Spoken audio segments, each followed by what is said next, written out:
Hey guys, it's Manager Kylie, and in today's video, I'm going to explain to you all about penalties in football.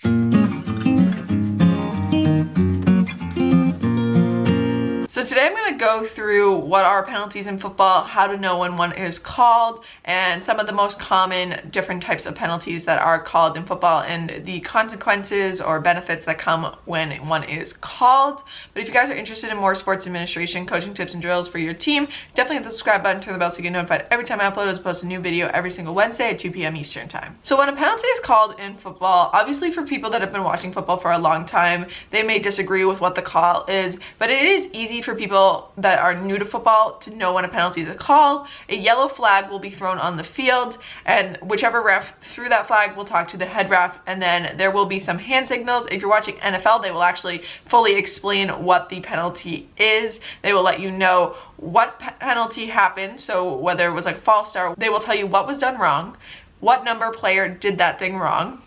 They will also tell you which team they are on, along with what is the penalty yardage. Usually this is 5, 10, or 15 yards. There are some penalties that are specific to where the penalty happened, and then it will also tell you what down it is now. Each penalty does have a hand motion, so over time as you watch football, you will get a better understanding of certain hand motions mean that a certain penalty happened. And then most times if the penalty happens on the offense, the down will just be repeated, but if the defense commits a penalty, a lot of times that can be enough yardage to even help the offense get an automatic first down. So now I'm going to go through some of the most common penalties and what happens for that penalty. The first one is false start, and this is when somebody on the offense, so once the offense is set, they can't move, but when somebody on the offense moves after they are set, and this is specifically like your linemen, when they move after they are set, this is a false start.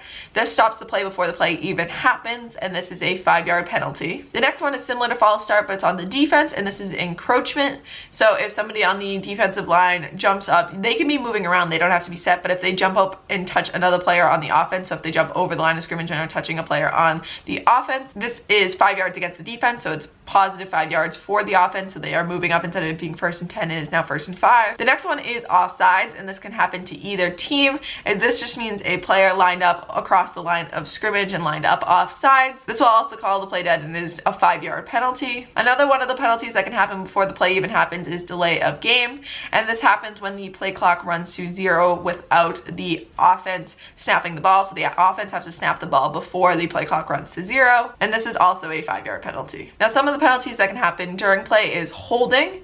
So this is when somebody tugs or pulls or holds one of the players on the other team. This can be called against either team, and this one is a 10-yard penalty from the spot of the foul. So if the line of scrimmage is the 20-yard line, but the hold happens at the 15, this will only gain the offense 5 yards if the defense does it. This also, if a hold happens farther down the field, it's a 10-yard penalty from where it happens. This one's definitely important to understand that it's not based on the line of scrimmage, it is based on where the penalty actually occurred. Another type of hold is a face mask. This is when somebody pulls on somebody's face mask. They could twist it, pull on it, and this can actually be pretty dangerous, so that's why there is actually a 15-yard penalty for this. There's a much larger penalty for grabbing onto somebody's face mask, and this can also be one of the penalties that either team commits. Now the next one is rushing the passer.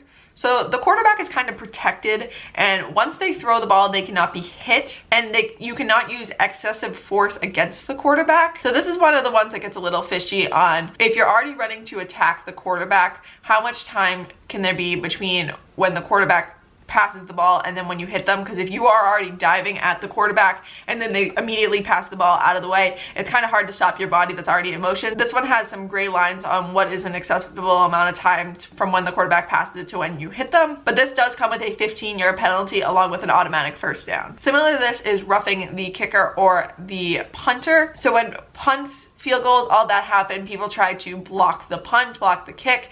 So when people go to try to block the kick, sometimes they overstep and instead of going for the ball, end up hitting the kicker themselves. And this is also a 15-yard penalty and an automatic first down. There are some cases that this could only be a 5-yard penalty if it's seen as more of an accidental thing, but usually it is a 15-yard penalty and an automatic first down. Another penalty is intentional grounding, and this is when the quarterback throws the ball where there's no receivers in the area, so they just kind of throw it to get rid of it so they don't get sacked. So they just kind of throw it nowhere near any player. This is intentional grounding. This is just so that they don't get sacked and they can go back up to the line of scrimmage. And this is a 10-yard penalty along with a loss of down. So many of the offensive penalties, you just replay the down, but this one does include a loss of down. Another one is an ineligible receiver downfield. And this is when somebody that is not considered an eligible receiver is more than 5 yards downfield from the line of scrimmage when the ball is passed. So they are too far down the field. They're not supposed to be catching the long passes. So this is somebody that was not registered as an eligible receiver, and they cannot be farther than 5 yards from the line of scrimmage until that pass is thrown. And this comes with a 5-yard penalty. Now, a big one that happens that doesn't have a specific yardage attached to it is pass interference. So this can happen on either the offense or the defense. It is possible for the offense to have pass interference.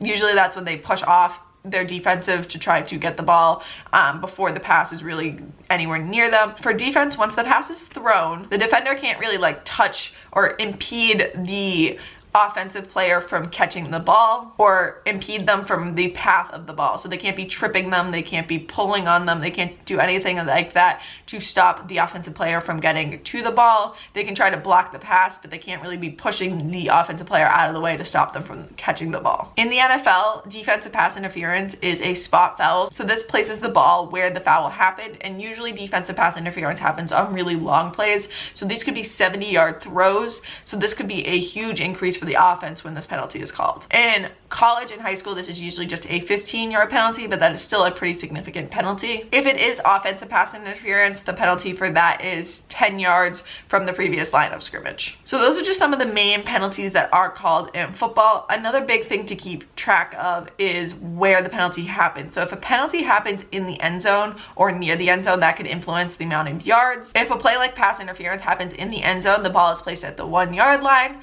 If other penalties happen near the end zone and there's not enough room to use the full amount, usually instead of going 10 yards, you would only go half the distance to the goal. And generally teams do accept all of these penalties, but teams do have the option to decline the penalty. Sometimes teams might choose to decline the penalty. So if there's a holding call on the field, but you are able to get a 15-yard run, the team will choose to decline the penalty because 5 yards is shorter than 15. So you choose to decline that instead, and then it will just become the first down because of the 15-yard run. There are also sometimes that there are multiple penalties on the field. Usually if there's 2 penalties on the same team, only one of them will be put into effect, usually the one that has larger yardage.